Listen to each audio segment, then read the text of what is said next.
Salut les amis, j'espère que vous allez bien. On est parti pour une nouvelle semaine de travail. Peut-être que vous êtes en train de prendre votre café et je sais qu'il y en a qui apprécient notamment d'avoir les vidéos assez tôt le matin. Donc là, vous êtes servis en ce lundi matin.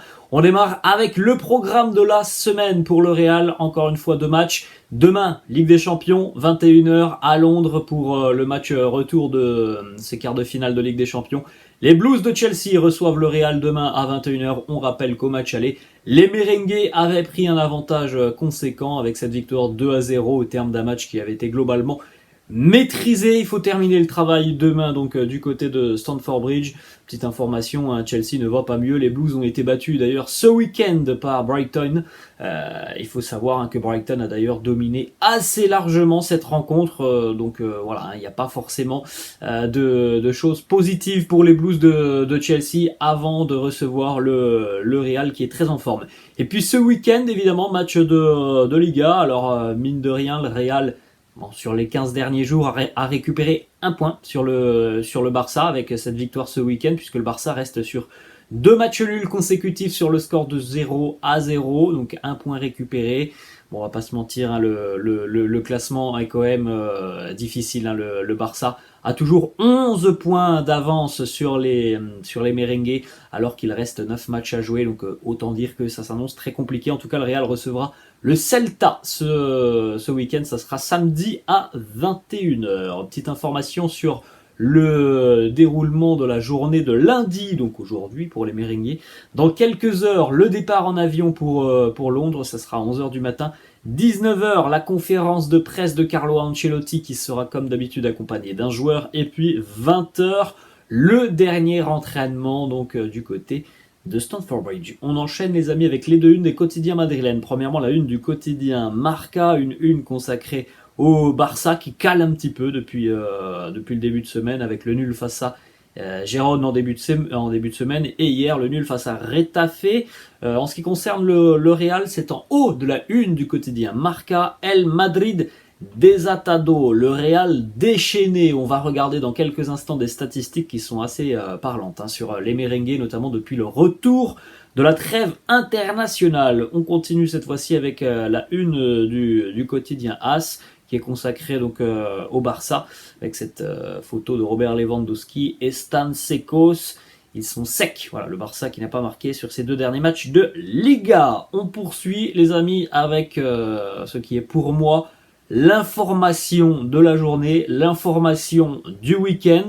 Alors vous avez juste à côté de moi le palmarès incroyable de Toni Kroos sous les couleurs du Real. 405 matchs, 27 buts, 88 passes décisives, 4 Ligues des Champions, 5 mondiales des clubs, 3 Ligas, 4 Super Coupes d'Europe, 3 Super Coupes d'Espagne et une paire de crampons.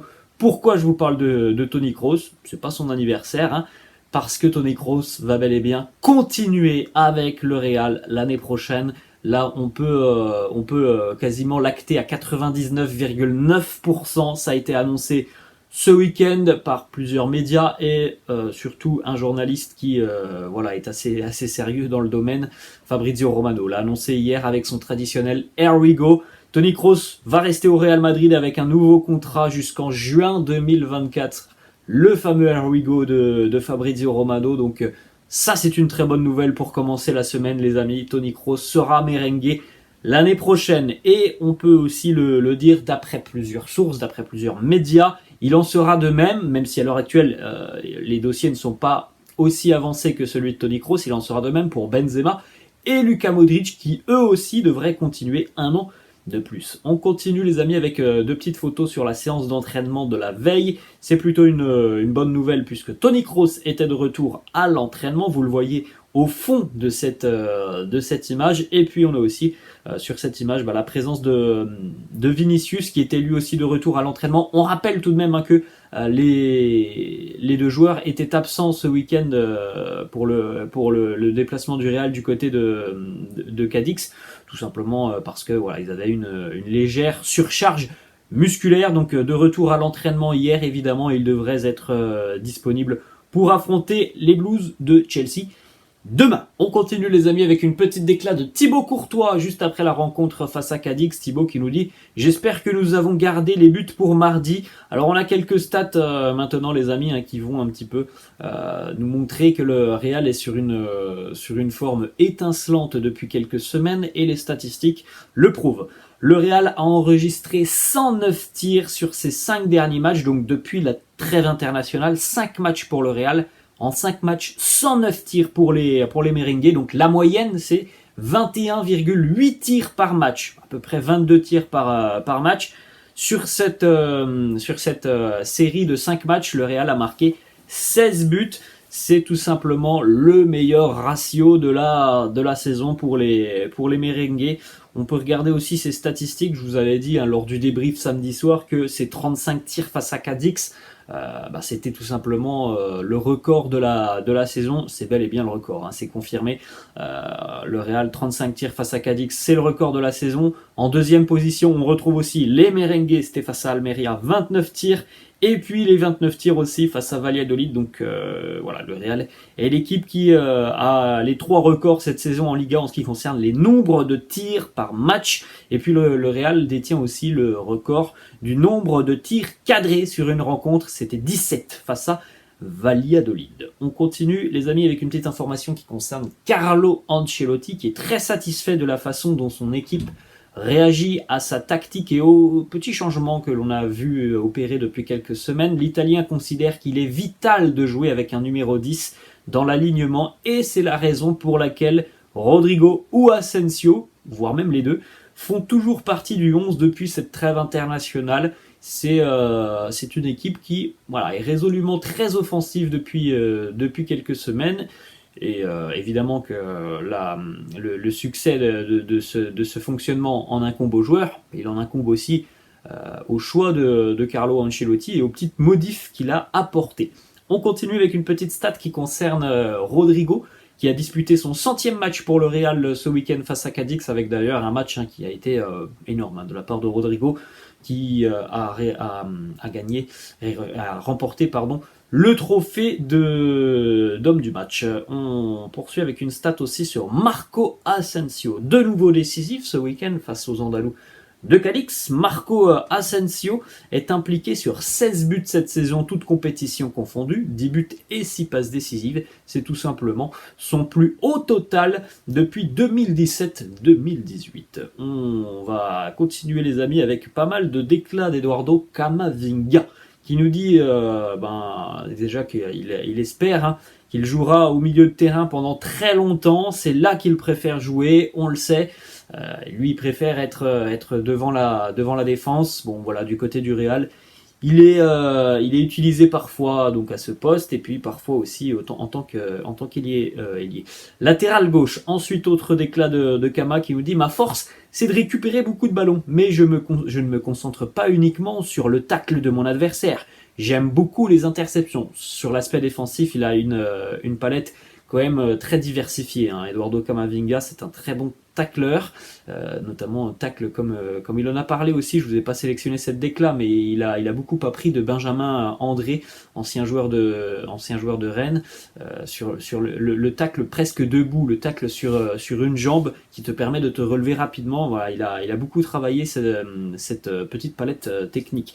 Eduardo Camavinga, après on sait aussi qu'il est doué dans les duels, au niveau des interceptions, de la lecture du jeu. Autre déclat de Kama qui nous dit: c'est très important dans le football d'être le plus complet possible.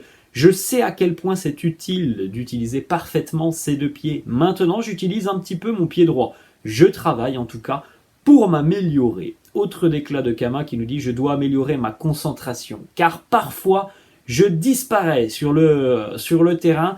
Il y a quand même beaucoup de progrès sur cet aspect en ce qui concerne Kama. Depuis le retour de la Coupe du Monde, on a un joueur beaucoup plus concentré sur le terrain.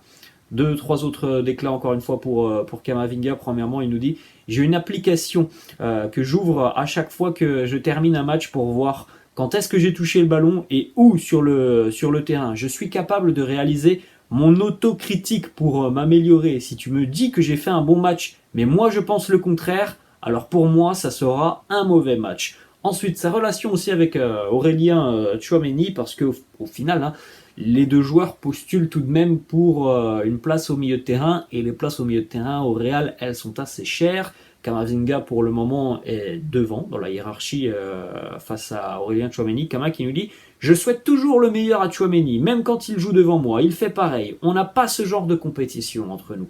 On se pousse juste à devenir meilleur. Tu es meilleur que moi, tu joues. Point final. » Ensuite, on termine avec deux petites déclats de Kama sur Karim Benzema. Premièrement, il dit « Karim, s'il continue avec les performances qu'il a, bien sûr, il peut à nouveau remporter le Ballon d'Or. C'est un ami incroyable. Il m'a beaucoup aidé depuis mon premier jour ici. » Et dernière petite déclat aussi de Kama sur l'un des axes d'amélioration dans son jeu. Il nous dit « J'ai parlé avec Karim. Je veux améliorer ma finition et marquer plus de buts. La plupart du temps, je suis dans la surface, je me précipite et je ne fais pas les bons choix. » Qui d'autre que de mieux que Karim Benzema pour aider un joueur qui souhaite s'améliorer devant le but. Donc voilà, je pense que les conseils du Nwebe peuvent être précieux pour Eduardo Camavinga. Et on va terminer les amis avec une petite information qui nous vient tout droit de France et de Téléfoot, la célèbre émission diffusée le dimanche matin sur TF1. Téléfoot confirme et affirme aussi que le Real veut Erling Haaland en 2024. C'est tout de même intéressant parce qu'en général, on a ces informations qui arrivent d'Espagne. Les médias espagnols, les amis, vous les connaissez. Il y a du vrai, il y a parfois aussi beaucoup de faux dans les médias espagnols. Le fait que l'info vienne de France est quand même quelque chose que je trouve assez sérieux. Donc après voilà, il n'y a pas forcément de surprise, on le savait un petit peu hein, quand même que le Real allait certainement essayer d'aller chercher Haaland à l'été 2024 parce que ça ne sera pas possible en 2023. Voilà les amis, la fin de cette vidéo, j'espère que ça vous a plu. N'hésitez pas comme d'habitude à lâcher un petit pouce bleu, n'hésitez pas non plus à vous abonner à la chaîne, je vous laisse et je vous dis à la prochaine, je vous souhaite une très très bonne semaine, nous on se retrouve demain. Ciao.